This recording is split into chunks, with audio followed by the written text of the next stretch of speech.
Vamos a, ya le voy a dar la palabra a Claudia, que les agradezco muchísimo por haberse vinculado con la Universidad Simón Bolívar. Igualmente, también quiero agradecer a los aliados que tenemos en este espacio, porque realmente este espacio para generar temas de tanto interés no es posible sin aliados estratégicos y que realmente respaldan estas iniciativas. Vamos a dar, estamos dando tiempo a que se vayan conectando.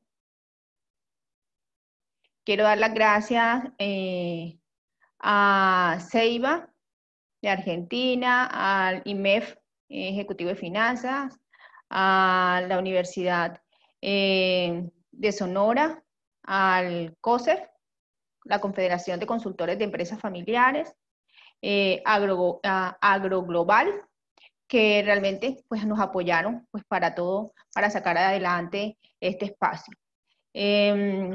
Una recomendación, mantener pues, los micrófonos en silencio. Yo creo que ya después de esta pandemia ya hemos aprendido a manejar estos espacios para que pues, el conferencista pueda brindar pues, su conferencia de una manera más amena y no tengamos como la interrupción externa que tenemos en nuestros ambientes. Igual sabemos que varias de las personas pues ya están retomando sus labores en los ambientes, en las oficinas presencialmente. ¿Qué más les puedo comentar? Las preguntas las vamos a realizar al final de la conferencia, pero si tienen alguna pregunta que quieren realizar al principio o durante la conferencia, la pueden escribir en el chat y Claudio los estará contestando al finalizar. También les recomendamos, porque nos invitamos a que nos sigan en nuestra cuenta de @sostenibilidad empresarial, donde nosotros estamos publicando toda la información de los diferentes cursos, las diferentes oportunidades de formación sin costo o con costo, la estamos publicando ahí. De pronto pueden revisarla y pueden encontrar temas de interés. Entonces, las preguntas también las pueden hacer directamente en el post de esta publicación, donde los invitamos a que se vincularan para que puedan, digamos, como consultar los diferentes temas. Entonces aquí pueden también hacer las preguntas. Sin más preámbulos, Claudio, muchísimas gracias nuevamente por haber aceptado esta invitación y por los aliados que nos están respaldando. Gracias.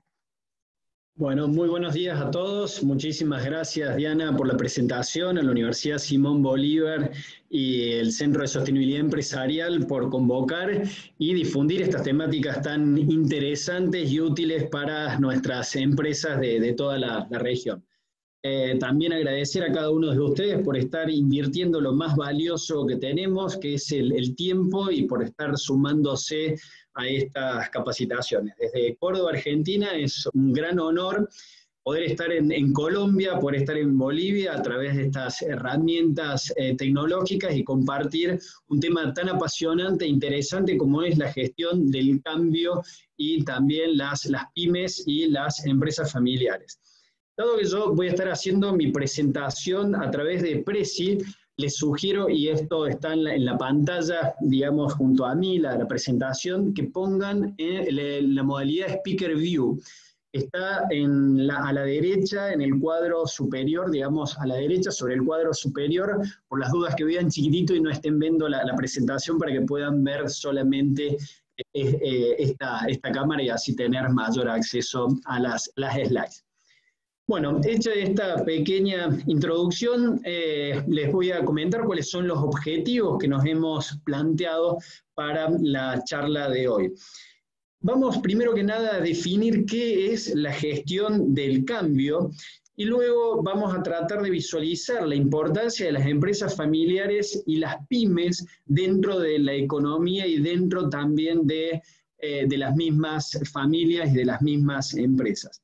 Vamos a conocer un modelo de sustentabilidad para que las empresas familiares y las pymes sean sostenibles en el tiempo y que puedan trascender más allá de las generaciones actuales, y fundamentalmente vamos a tratar de vincular la gestión del cambio con herramientas concretas, es decir, cómo llevar el cambio a nuestras organizaciones y poder instrumentarlos. Como les decía Diana, sobre el final van a tener la posibilidad de hacer las preguntas, más allá que puedan ir dejándolas asentadas a través del chat. Entonces, la primera cuestión que tenemos que indagar es cambiar por qué. Antes del coronavirus, cuando uno analizaba la bibliografía y también asesorábamos a las pymes, a las empresas familiares, es decir, tenemos que cambiar. El mundo laboral, empresarial se ve obligado a adoptar nuevas tecnologías, nuevas formas de trabajar y nuevas formas de interactuar debido a los grandes cambios que estaban acaeciendo. Entonces, todos sabíamos que teníamos que hacerlo, pero tal vez no era una urgencia, era algo importante que estaba allí en la agenda, pero no había nada que nos urgenciara implementarlo. Y ahora, con esta situación de la pandemia, tenemos que cambiar más que nunca y ya dejó de ser una situación deseada a transformarse en una situación que realmente tenemos que llevar a la práctica. Entonces, tenemos que entender qué es la gestión del cambio.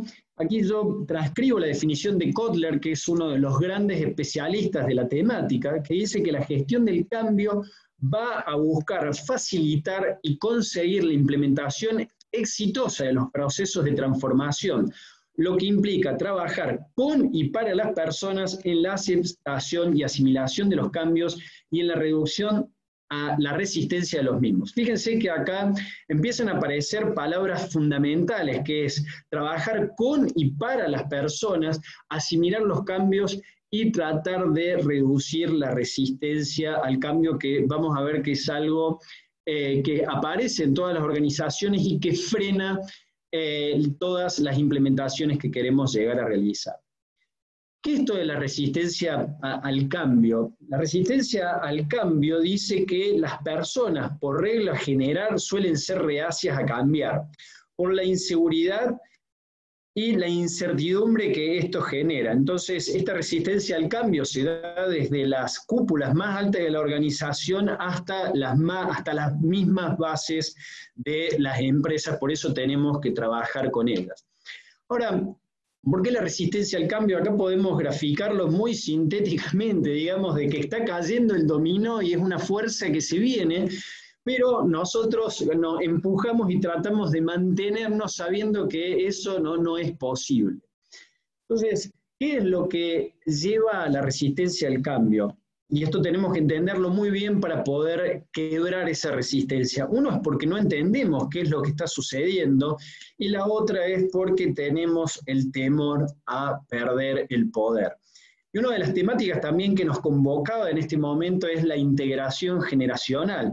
Y esto de la primera generación, incorporar a una segunda generación y empezar a perder el poder y el control de las organizaciones suele ser uno de los temas críticos a tratar de desmantelar y trabajar.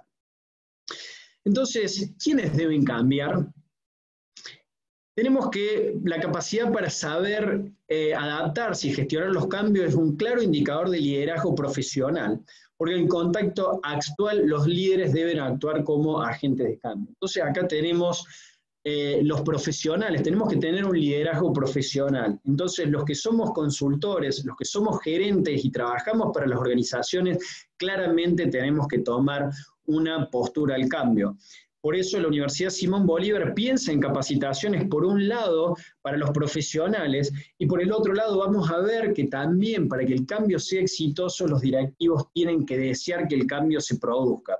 Entonces allí tenemos profesionales, gerentes y empleados que tenemos que contribuir al cambio, pero por el otro lado también los empresarios, y fundamentalmente son los que tienen que impulsar el cambio.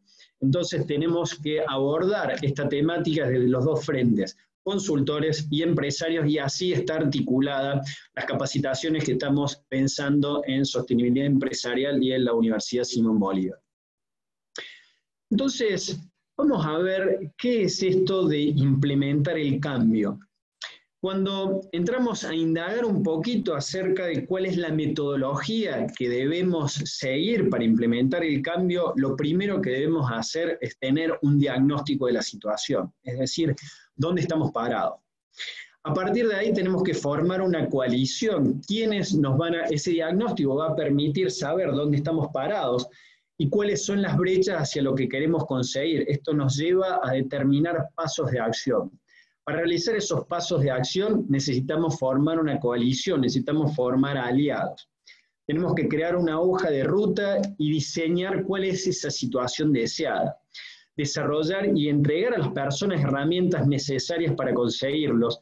Y tenemos que con el tiempo asegurar que los resultados se hayan materializado y que el cambio sea sostenible en el tiempo. Entonces, esta introducción vamos a meternos a la temática específica de las empresas familiares. Entonces, ¿qué es una empresa familiar? Y ya vamos a ver por qué nos interesa meternos específicamente en esta temática. Entonces, una empresa familiar es aquella cuyos propietarios o quienes detentan el control de la empresa son familiares y tienen la vocación de continuar con el proyecto económico a través de las generaciones. Entonces, es muy lógico pensar que una empresa familiar la constituyen o la controlan a aquellos que son familiares. Pero hay una cuestión que es lógica, pero que no le prestamos atención, es la continuidad a través de las generaciones. Y esto requiere nuevos estilos de liderazgo, nuevas incorporación en la propiedad de nuevos socios, y todo eso trae una serie de complicaciones muy específicas de la empresa familiar. Para los que estuvieron en el primer webinario vinculado a las crisis en la oportunidad de las empresas familiares, va a servir también para refrescar algunos de los conceptos que veíamos allí y que van a fundamentar por qué hacemos tanto foco en las empresas familiares y en las pymes. Las empresas familiares representan el 90% sobre el total de las empresas, mueven el 70% del empleo privado, generan el 68% del PBI y también generan alrededor del 60% de las divisas de las exportaciones. En España está demostrado que las empresas familiares tienen la mitad de posibilidades de sobrevivir que una empresa no familiar, y esto es sumamente preocupante. Entonces, ¿se acuerdan que cuando hablábamos del cambio, una de las cuestiones fundamentales que teníamos que generar era el sentido de urgencia? ¿Y cuál es el sentido de urgencia en la empresa familiar? Este dicho lo puede sintetizar, es que la primera generación pisa en el barro, planta el arroz, la segunda la cosecha y come del arroz, y lamentablemente, por lo que dicen las estadísticas, la tercera generación, o sea, los nietos, van a volver a pisar en el barro. Padre rico, hijo noble, nieto pobre.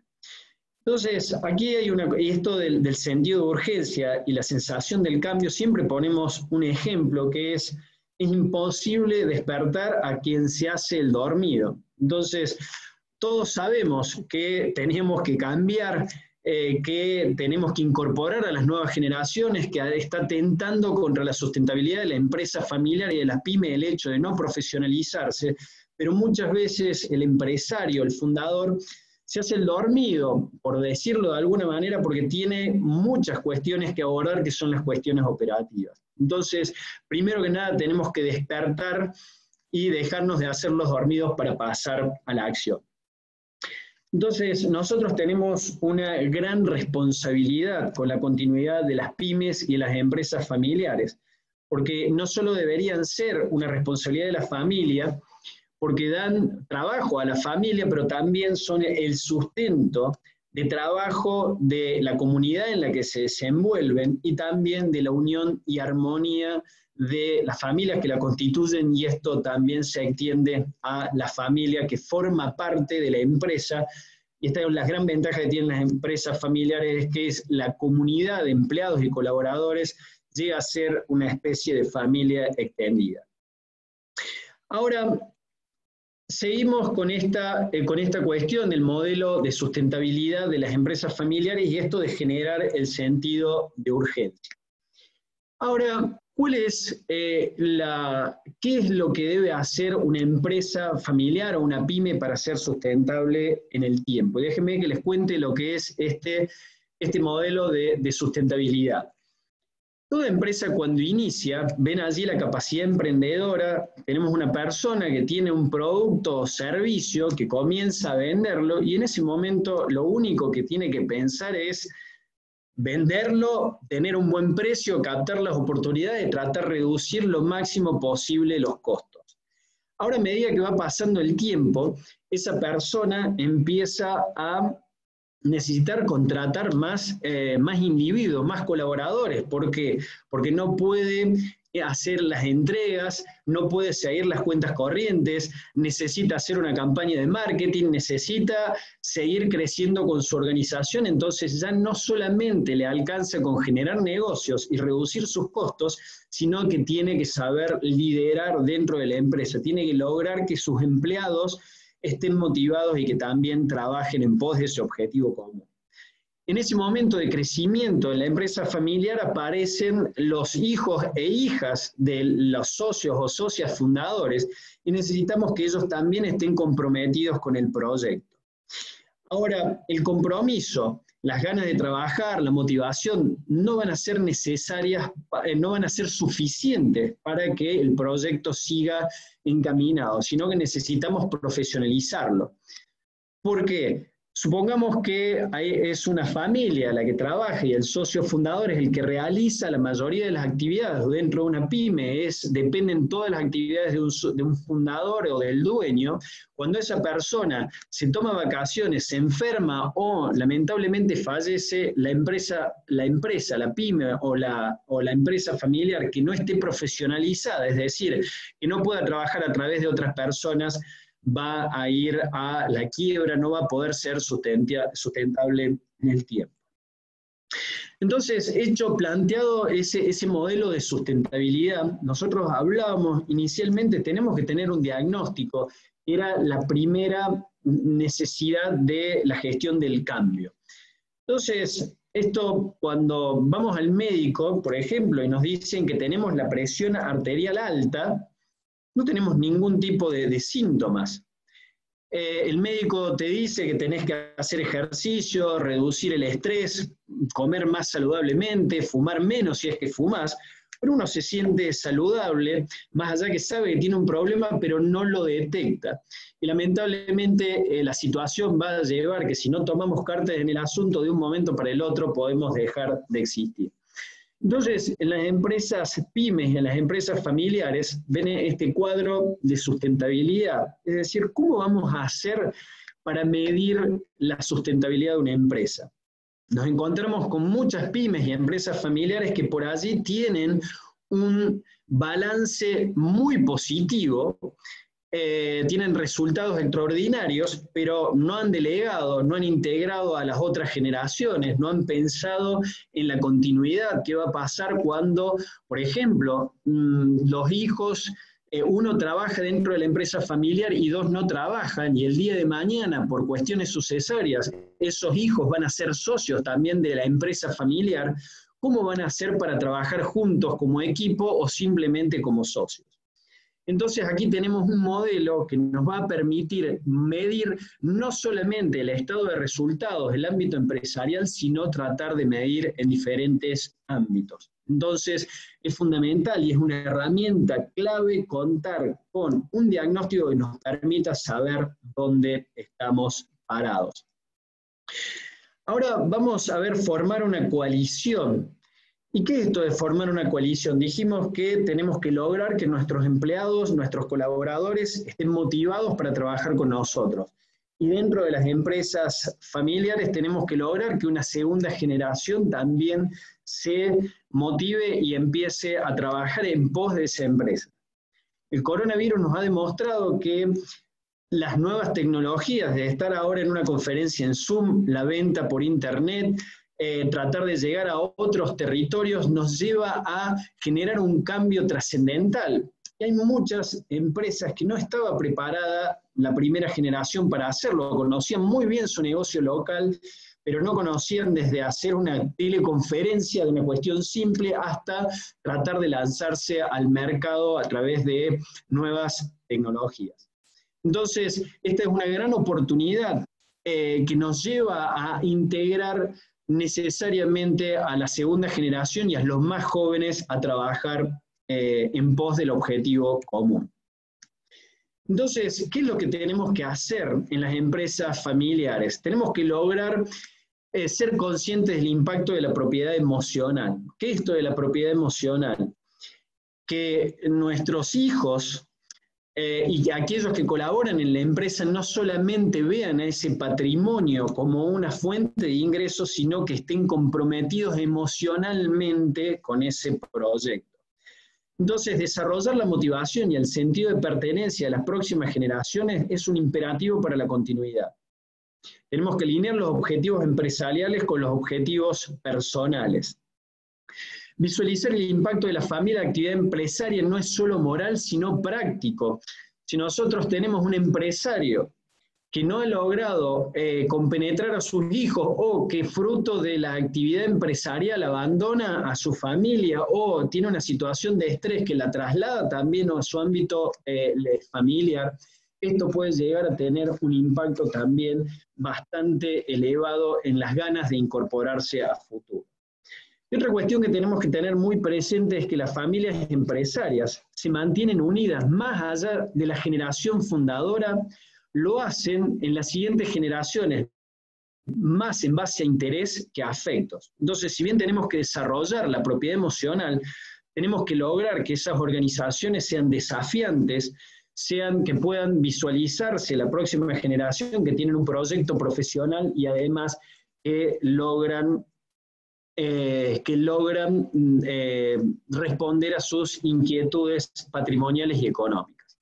Entonces, aquí yo le quiero compartir, por ejemplo, qué es esto de la integración generacional. Allí vemos una empresa familiar y estamos trabajando a través de las nuevas tecnologías, y en esta foto ven a una chica de 13 años y a un hijo de 17 que están comenzando a planificar el futuro de la empresa familiar. O fíjense esta familia, que son 3 socios fundadores que incorporan a toda la segunda generación. Miren la cantidad de energía que tiene esta empresa, pero también la necesidad de crecimiento al haber tantos miembros familiares. O por ejemplo, esta empresa familiar que está cambiando el nombre de su organización, y dentro de lo que era un juego en que ellos definían cómo se iba a llamar su nueva empresa, participaban los más chiquitos en esta definición. Entonces, es para mostrar que son herramientas bien concretas y que realmente las empresas están aplicando con resultados muy favorables. Ahora, ¿qué es esto de armar una hoja de ruta?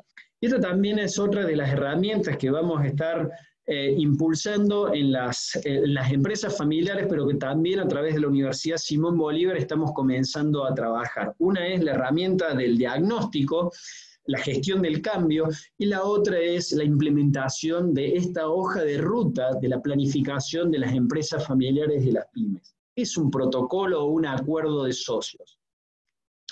Básicamente va a ser un conjunto de reglas que va a regir la relación entre los diferentes actores de la empresa pyme o de la empresa familiar. Pero fíjense que lo que deberíamos buscar con esta herramienta no solamente es la herramienta en sí misma, sino que es la continuidad de la empresa. Es tan importante que garantiza o minimiza la posibilidad, minimiza la posibilidad esta de la alta tasa de mortalidad, o tratamos de garantizar lo máximo posible la continuidad a través de la generación. Tenemos que lograr que ese protocolo familiar o ese acuerdo de socios sea mucho más que una relación contractual, sea un pacto. Tenemos que estar comprometidos con esa visión en común y con esa voluntad de tener un negocio exitoso, pero también mantener la amistad, la buena relación y la unión familiar. Fíjense que este protocolo lo que va a buscar es que la herramienta sea atractiva para la familia y que la empresa sea atractiva para la familia y que la familia empresaria esté profesionalizada en todo momento. Tenemos que lograr a través de estas herramientas de la gestión del cambio es que haya un modelo de comunicación interna que le permita acercarse a los miembros de la familia. Y fundamentalmente va a ser un conjunto de metas para la familia y la empresa. Entonces, dentro de estas cuestiones hablábamos acerca de un protocolo familiar y los acuerdos, y hay algo que nos cuesta muchísimo en la cultura latina, que es separar lo que es la familia de la empresa o la amistad de la empresa. Encontramos muchas sociedades, amigos que se forman porque tienen intereses en común, les encanta, comparten filosofías, pero a la hora de comenzar a trabajar se encuentran con diferentes maneras de encarar el trabajo, diferentes filosofía en relación al tiempo que hay que dedicarle, al dinero que hay que extraer, cuánto hay que invertir, cuánto tengo que ganar, cuánto tengo que tomarme de vacaciones, y esos son temas fundamentales que las empresas pymes y las empresas familiares tienen que instrumentar, que van a estar regulados en el protocolo familiar, pero acá me interesa resaltarlas. Tiene que haber descripciones de puestos, es decir, qué tenemos que hacer dentro de las organizaciones. Y vemos en la mayoría de las pymes y empresas familiares es que terminamos siendo todos terrenos y terminamos abocados a las cuestiones operativas y no a las cuestiones estratégicas. Tener las evaluaciones de desempeño. ¿Cómo está desempeñándose nuestro hijo, nuestro sobrino o nuestro socio, que además de ser socio cumple una función dentro de la empresa? La instrumentación de evaluaciones de desempeño son críticas en la armonía de la familia y de los socios y también en el desempeño de las empresas. Tiene que haber una retroalimentación retroalimentación acerca de cuál es el desempeño que estamos teniendo, y una cuestión que es clave es definir las remuneraciones. Y fíjense que esto de definir las remuneraciones es fundamental, hasta en una empresa de un solo socio. Porque muchas veces podemos estar ganando con nuestra empresa, pero tenemos un capital invertido. ¿Y cuál es lo que estamos ganando por ese capital invertido y cuánto es lo que estamos ganando por desempeñar esa actividad? Tal vez nos encontramos que ese capital que tenemos invertido en nuestra empresa, podríamos invertirlo en otro lugar y nosotros trabajar a través de un sueldo y podríamos tener dos ingresos. Entonces, las empresas necesitan saber dónde están paradas y necesitan definir en este sentido cuál es la retribución de cada uno de los miembros. Y también esto va a ayudar a saber qué le corresponde a un hijo, qué le corresponde al socio por trabajar dentro de la organización, y va a clarificar mucho acerca de cuáles son las actividades o responsabilidades que deben desarrollarse. Ahora, una de las cuestiones que son fundamentales, que habíamos dicho dentro de lo que era la gestión del cambio, es buscar la sostenibilidad y el seguimiento. ¿Y cómo hacemos para implementar la sustentabilidad y el seguimiento dentro de las empresas familiares y las pymes? Entonces, tenemos que separar lo que son los ámbitos de trabajo. Primero lo que es la empresa y la familia. Esto era crítico, y también cuando digo familia me puedo referir a empresas de amigos. Separar lo que es los resultados empresariales de lo que es la relación familiar. Y dentro del ámbito de la empresa hay un aspecto que es fundamental, que es separar lo operativo de lo estratégico. ¿Y qué es esto de lo estratégico? Decíamos al inicio, es que todos sabemos que en este mundo tenemos que cambiar, tenemos que implementar nuevas tecnologías, pero el día a día no nos permite realizar esas actividades. Entonces, cuando llega una situación de pandemia, si no hemos incorporado a una segunda generación, por ejemplo, se nos va a complicar hacerlo en este momento a través de tanta presión, o no lo vamos a poder hacer tan acertadamente. El hecho de desarrollar los canales de ventas a través de Internet o de crecer geográficamente o diversificarnos. Todas estas cuestiones tienen que ser en algún momento encarados, y si no podemos separar lo que es dedicarle el tiempo al operativo de lo estratégico, siempre vamos a estar atrapados por las más pequeñas crisis a las más grandes crisis. Y por el otro lado, bueno, esto de separar a la familia y también separar a la empresa, tenemos que tener muy en claro cuál es nuestra relación de cara a la organización. Cuando trabajamos dentro de la organización y trabajamos para nuestros padres, es saber que dentro de la empresa somos empleados de esa empresa familiar, o si trabajamos para un amigo, somos empleados de nuestro amigo y tenemos que cumplir resultados por lo que allí pase. Y marcar cuáles son las exigencias dentro de la empresa no tendría por qué impactar en la relación de lo que pasa afuera de la organización. Y eso es uno de los ejercicios fundamentales que tenemos que desarrollar tanto en las empresas familiares como en las pymes.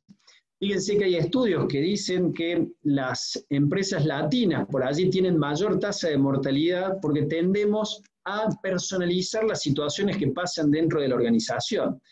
Es así como que somos más permisivos dentro de la empresa porque es nuestro amigo, porque es nuestro hijo, porque es nuestro sobrino, y no le exigimos resultados porque va a quedar mal decirle eso.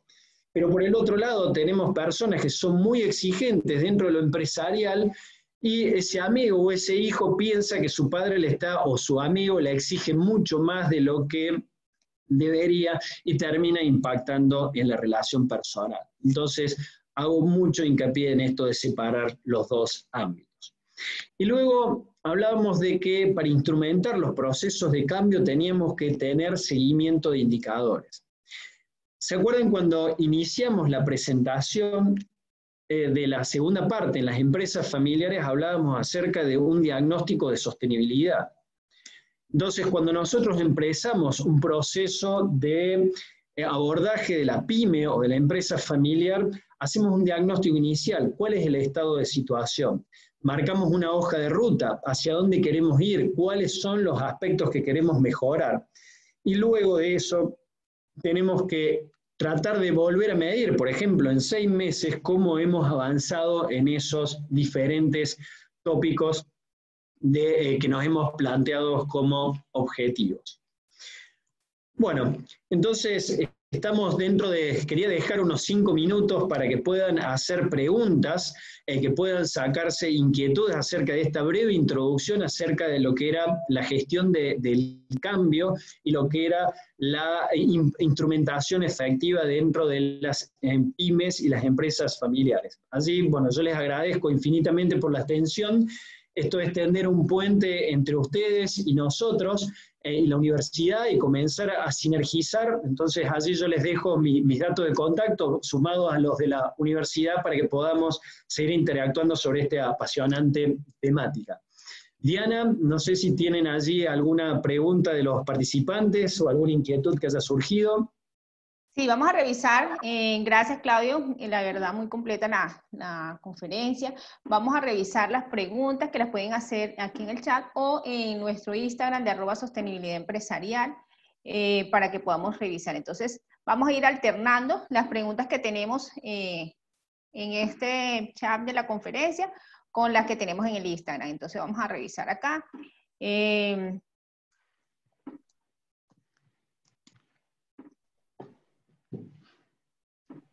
¿Quién será el encargado del management de la empresa familiar? Bien, qué muy buena pregunta. ¿Quién será el encargado del management en la empresa familiar? En primera medida vamos a tener al socio o socia fundador. Y luego estábamos hablando de la integración generacional. Y en esto tenemos que empezar a incluir en el management de la gestión de la empresa familiar a una segunda generación. Y esto por allí, uno, utilizando términos futbolísticos, se imagina el director técnico con el cartel, sale el 11 y entra el número 17, es decir, sale el fundador y entra el hijo, y esto no se da de esa manera. Tiene que haber un momento de transición donde van trabajando en forma conjunta hijos y padres a la gestión de la empresa. Vieron que yo les mostraba estas fotografías de chicos de 18, 27 y hasta 13 años que estamos trabajando en la planificación a futuro de la empresa familiar. En mayor o menor medida, estas personas empiezan a involucrarse poco a poco en lo que es la gestión de la empresa. Entonces, en definitiva, este es un trabajo conjunto de la primera y la segunda generación cuando tenemos una pyme de 10 a 20 colaboradores. Y cuando ya empezamos a crecer en tamaño, es muy interesante incorporar como política un mando medio, un gerente que sea no familiar, que también ayude a gestionar a la empresa familiar. Ok. Bueno, acá tenemos otra pregunta. ¿Qué valor real y concreto tiene implementar un protocolo familiar en una empresa familiar? ¿Podrías dar un ejemplo? Bien. A ver, por ejemplo, en España, las empresas familiares que tienen desarrollado el protocolo familiar reciben desde los bancos tasas menores de interés. ¿Por qué? Porque los bancos están leyendo que si tienen un protocolo familiar firmado, esas empresas familiares tienen mayor sustentabilidad en el futuro porque han logrado el paso más, han avanzado hacia el paso más difícil, que es la transición generacional. Aquí en Argentina, en el webinario anterior, estuvimos con una empresa familiar, que era Caón, que ellos hacen su protocolo familiar y luego tienen la posibilidad quieren ingresar a John Deere como distribuidores. John Deere tiene la política en toda Latinoamérica de no incrementar sus canales de distribuidores, es decir, que para cuando se cae un distribuidor regional, le ofrecen a los que ya están instalados. En el caso de Caón fue el primero en toda la historia de Latinoamérica de John Deere que uno nuevo aparece por sobre los que ya estaban. Y concretamente, ¿por qué fue? Porque John Deere sabía que esta familia tenía el protocolo familiar instalado y respondiendo a la primera pregunta, y ya veían que estaba incorporado en el management una segunda generación y también profesionales que acompañaban en la gestión de la empresa. Entonces el valor de un protocolo familiar es muy alto y ya está siendo leída por las empresas que toman decisiones en relación al futuro de las empresas. Ok, aquí tenemos otra pregunta. Pueden seguir haciéndonos preguntas. La idea es que Claudio en este espacio pueda dar respuestas a todos los interrogantes que puedan presentarse en el tema. Aquí hay otra. ¿Quiénes deberían participar en la elaboración de un diagnóstico? ¿Solo los miembros familiares que trabajan en la empresa familiar u otros miembros familiares también? ¿Pueden participar miembros que no sean de la familia? Bien, bueno, muchas gracias, muy buena esa pregunta. Fíjense, allí en un diagnóstico, y hablamos de la gestión del cambio, es importantísimo saber dónde estamos parados. Y por allí en la empresa PYME y en la empresa familiar nos focalizamos solamente en la palabra del dueño y estamos teniendo una visión muy parcial. En la empresa familiar, por ejemplo, quien tiene muchísima información suele ser el esposo o la esposa que no está dentro de la empresa familiar, pero que la vive y le llegan los comentarios de sus hijos o hijas acerca de lo que está pasando en la empresa. Incluso le van a llegar acerca de cuáles son sus proyecciones a futuro, si quieren o no participar, si están enganchados con el proyecto. Así que tienen que participar incluso aquellas personas que van a ser socios potenciales. Dentro de la presentación yo mostraba algunas fotos. Y allí había, por ejemplo, una nena de 13 años y otro de 17 años. Ellos participaron en la definición del diagnóstico de la empresa familiar. Y también solemos incorporar, y es muy importante tener la visión de uno o dos empleados que conozcan también la historia de la empresa y que trabajen junto a los dueños para que también ellos den una visión acerca de qué es lo que está pasando dentro de la empresa PYME o la empresa familiar. Claro, importante eso, porque habías mencionado mucho la familia, de pronto los empleados que ya tienen tantos años trabajando ahí que se vuelven casi que parte de la familia y el manejo de la información es súper valioso. Bueno, acá hay otra pregunta, ahora regreso a la del Instagram, aquí hay otra que dice, ¿qué se recomienda para que a través del tiempo se mantengan en la práctica los acuerdos alcanzados en el protocolo familiar? Bueno, Carlos, muchas gracias por la pregunta, también muy pertinente. Aquí tenemos el protocolo familiar. Como primera medida es un acuerdo de caballeros. ¿Qué es un acuerdo de caballeros? Nosotros nos juntamos con la familia y definimos cuáles son las pautas de comportamiento. Por ejemplo, dentro de lo que es el capítulo Trabajo en la empresa familiar, se establecen que los miembros familiares tienen que cumplir con determinados estándares. Entonces, esto primero que nada se logró por un acuerdo, es un pacto de la familia. Entonces ya los hijos o la familia que ha estado participando en este proceso, si ellos mismos lo redactaron, iban a estar comprometidos. Eso es número uno, pero número dos, el protocolo termina siendo también un contrato.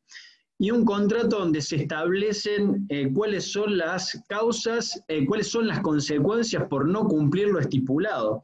Entonces, si hay determinadas cuestiones que se pactaron en el protocolo, hay mucha educación, se trabaja mucho para desarrollar una cultura pro la familia y pro la empresa, pero si eso no se cumpliera va a haber sanciones. Entonces eso también va a hacer que ese protocolo se cumpla. Y finalmente dentro de un protocolo se van a definir cuáles son las autoridades, quiénes son los que hacen cumplir estas estipulaciones.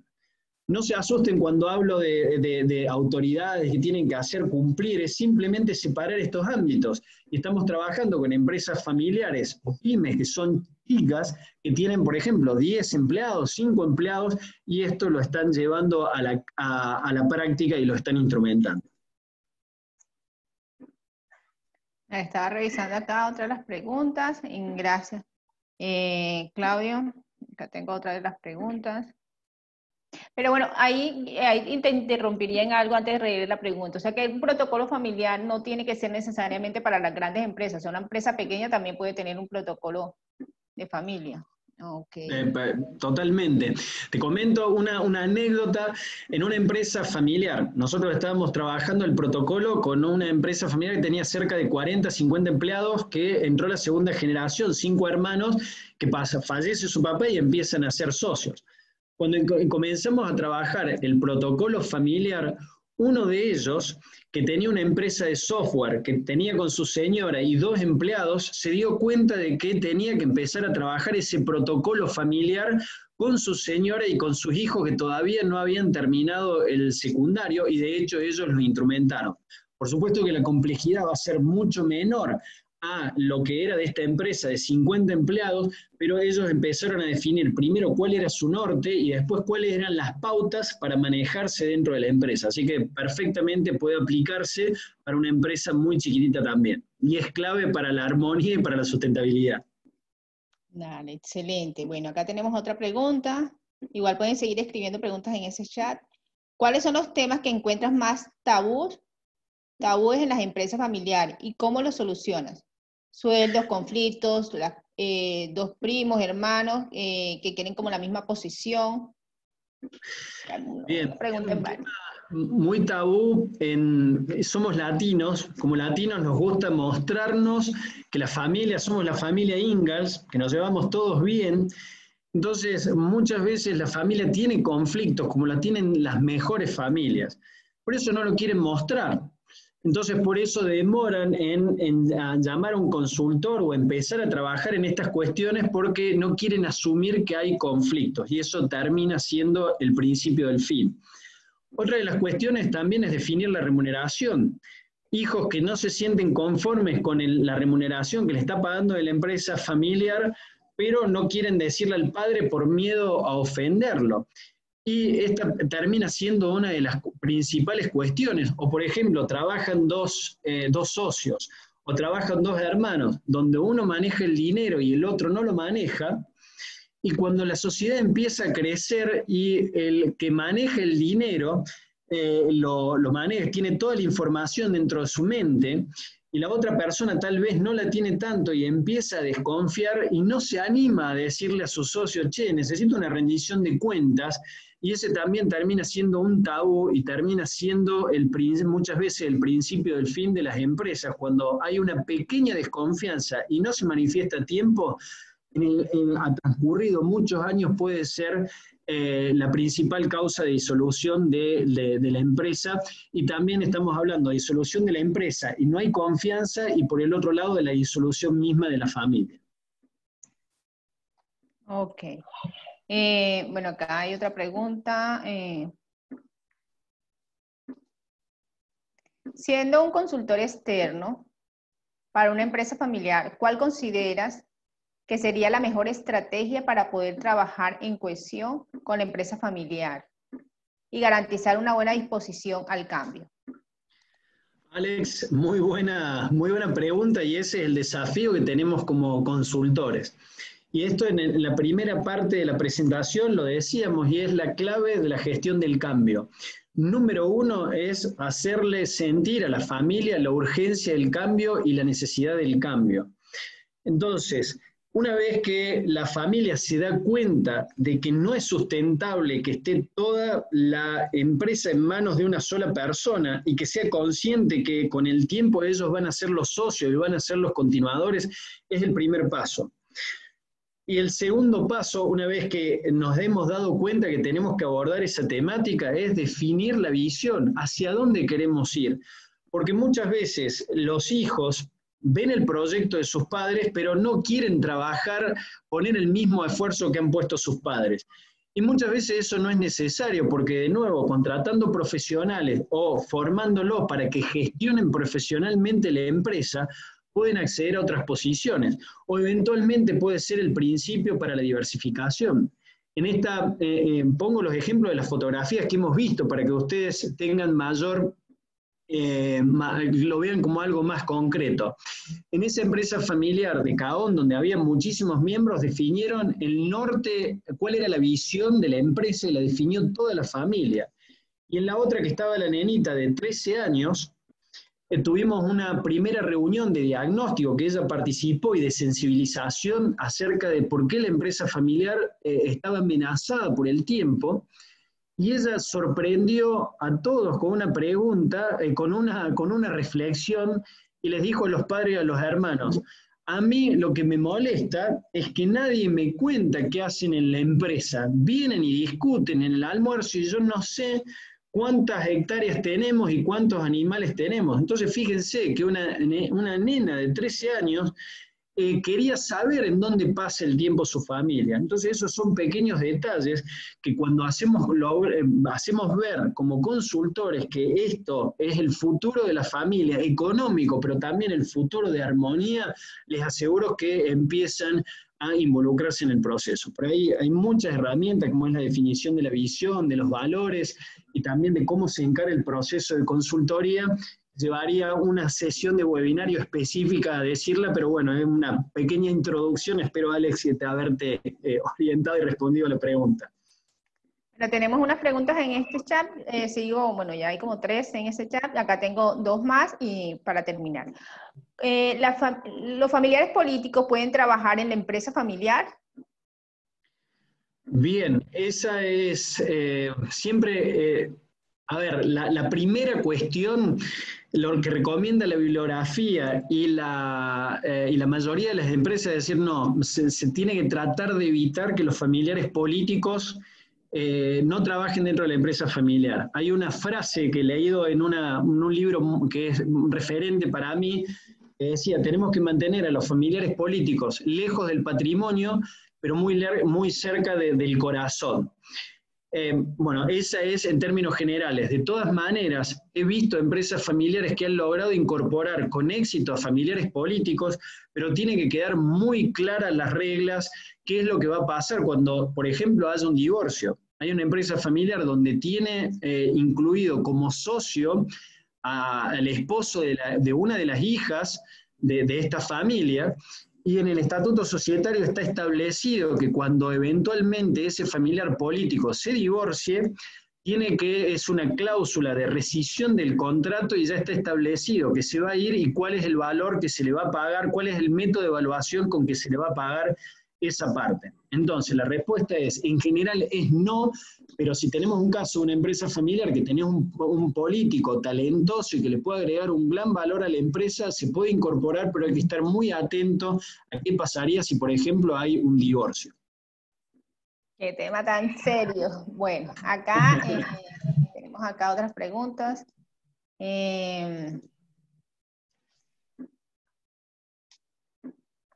¿El protocolo familiar puede ser actualizado a través del tiempo? ¿Incluir modificaciones después de que fallece el fundador, por ejemplo?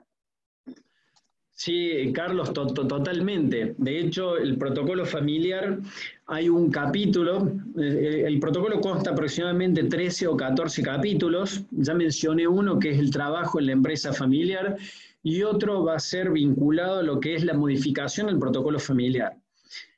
Estamos incorporando en los protocolos que sí o sí, una vez al año tiene que ser revisado. Es decir, se junta un consejo de familia, que son los miembros que la familia determina, y va a leerlo nuevamente al protocolo y va a ver si se está cumpliendo y va a ver si es necesario modificarlo. Entonces, después, ¿cómo es que se modifica? Supongamos que es un contrato esto. Y uno de los miembros familiares dice, no, yo no lo quiero cumplir porque no estoy de acuerdo, pasaron los años y ya no es más vigente. No podría, digamos. Entonces el protocolo establece cuáles van a ser los mecanismos. Si alguien no está de acuerdo, a quién tiene que presentarle la solicitud de modificación, cómo debe hacerlo, y por el otro lado, quién es el encargado de revisar y con qué cantidad de votos se va a llevar esa votación. Por ejemplo, tenemos una familia de miembros familiares y dicen que para que haya una modificación del protocolo familiar tiene que haber una votación del 70% de los miembros para que ese protocolo sea modificado. Así que en definitiva el protocolo se modifica, eso queda estipulado y es muy sano que al menos una vez al año se lo revise y créanme que a medida que va pasando el tiempo los protocolos se van mejorando, no solamente actualizando, se van mejorando porque la familia evoluciona, la estructura profesional de la empresa también y los requerimientos de ese crecimiento y esa mayor profesionalización exigen un mejor protocolo. Ok, acá otra pregunta. Ah, bueno, espérate que me iba por por la del Instagram. ¿Cuáles son los factores que llevan a que un fundador no quiera retirarse de la actividad? Bien, los factores que llevan pueden ser varios, digamos, pero hay algunos que creen que es el socio fundador que no se retira porque no le gusta delegar. Puede ser ese un motivo, pero otro motivo puede ser porque haya una segunda generación que no esté preparada. Y hay un motivo que muchas veces no se tiene en cuenta y para mí es trascendental. Imagínense que el socio fundador maneja la billetera de la empresa, es totalmente independiente. De repente, si se retira de la empresa, deja de manejar la billetera y tiene un estilo de vida determinado, y la inquietud es decir, bueno, ¿y ahora qué? ¿Yo les voy a tener que rogar a mis hijos que me den el dinero para irme de vacaciones o para cambiar mi carro? Entonces, dentro del protocolo se estipula también cuáles van a ser las condiciones del retiro. En Argentina y en toda Latinoamérica las jubilaciones no son como para mantener el estándar de vida que tiene un empresario. Entonces, armar una jubilación con tiempo y tratar de dejar en claro cómo va a ser esos retiros es fundamental para alivianar uno de los principales motivos de que el socio no se quiera ir y por ahí no le exterioriza porque le da vergüenza de decirle a sus hijos la verdadera situación. Pero créanme que hay muchas, incluso de hermanos, que están trabajando dentro de la empresa familiar y hay algunos que dicen, mirá, yo me quiero ir. Pero la verdad que la única manera que tengo de cobrar dinero de la empresa es a través de trabajar, si no, no me van a pagar, y eso termina siendo totalmente nocivo. Entonces, determinar cuál va a ser la retribución cuando un socio se retire, número uno es clave, y la otra es cuál es el reparto de utilidades y cada cuánto se hace, y eso también tiene que estar muy claro. Ok, bueno, una de las nos hacían es que les contaras un poco sobre la experiencia, sobre qué empresas has estado trabajando el protocolo familiar. Creo que fue de las últimas preguntas que leí. Que les contaras como qué empresas podrías mencionar.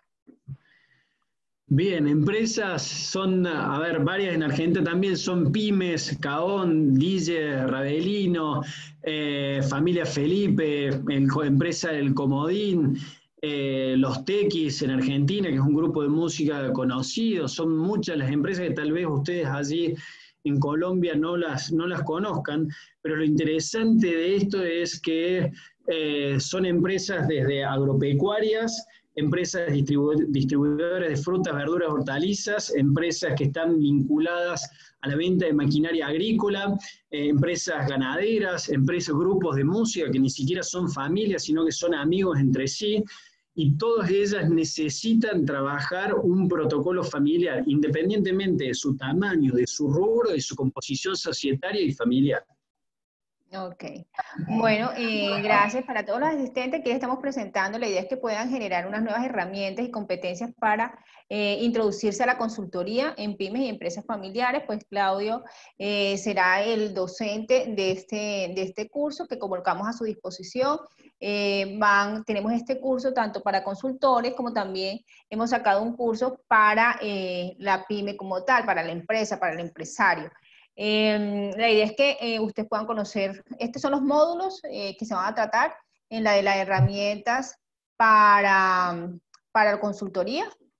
Y no sé, Claudio, si quieres darle como un mensaje final sobre estos módulos que van a encontrar como de valor, ya tú le colocaste ahí, pero algo como adicional, un mensajito que les quieras dejar a las personas que están aquí conectadas, que si se animan a vincularse a este curso para el área de la consultoría. Bien, yo creo que ahí, yo siempre digo, soy el bebé con un martillo. ¿Qué es un bebé con un martillo? Es que ve todas las paredes y son clavos. Para mí es fundamental que las empresas familiares y las pymes tengan estas herramientas. Entonces, por un lado, es sumamente necesario. Por el otro lado, en términos del diferencial de estos cursos, es que son herramientas que nosotros implementamos. No lo estamos dando solamente desde el libro de la teoría, sino que vamos, por supuesto, a compartir lo que es las herramientas y la teoría, pero en todos los casos vinculados a herramientas concretas de aplicación en empresas familiares y pymes, y todo el tiempo con ejemplos y situaciones de la vida real.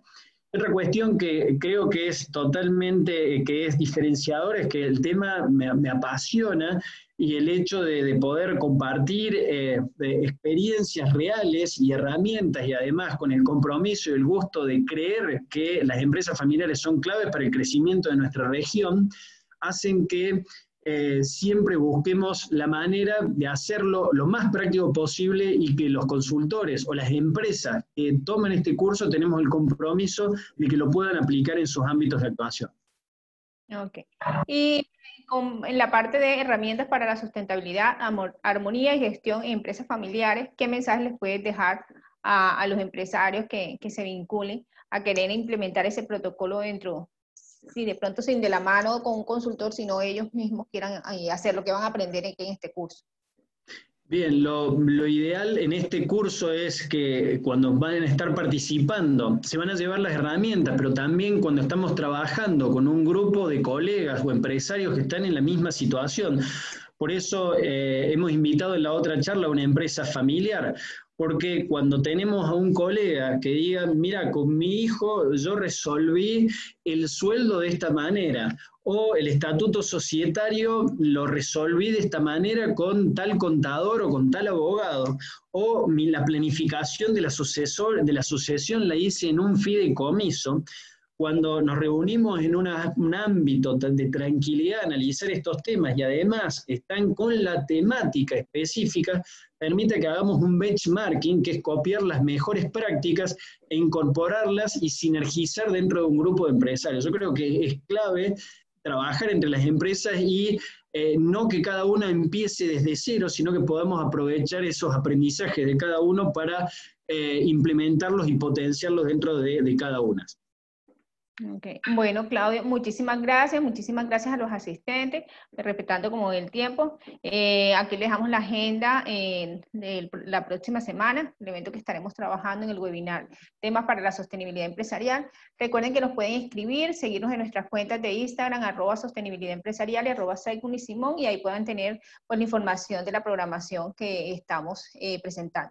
Y que ustedes también nos pueden sugerir los temas que quieren que tratemos. Gracias por su asistencia, es muy valioso para nosotros tenerlos aquí conectados. Les estaremos mandando información al correo electrónico para que ustedes nos puedan dar respuesta sobre la información de interés. Muchísimas gracias, Claudio, por este espacio, por brindarnos parte de tu conocimiento y por vincularte a poder trabajar estos cursos. Muchas gracias a ustedes, realmente un placer estar aquí compartiendo. Así que muchísimas gracias por la convocatoria. Gracias.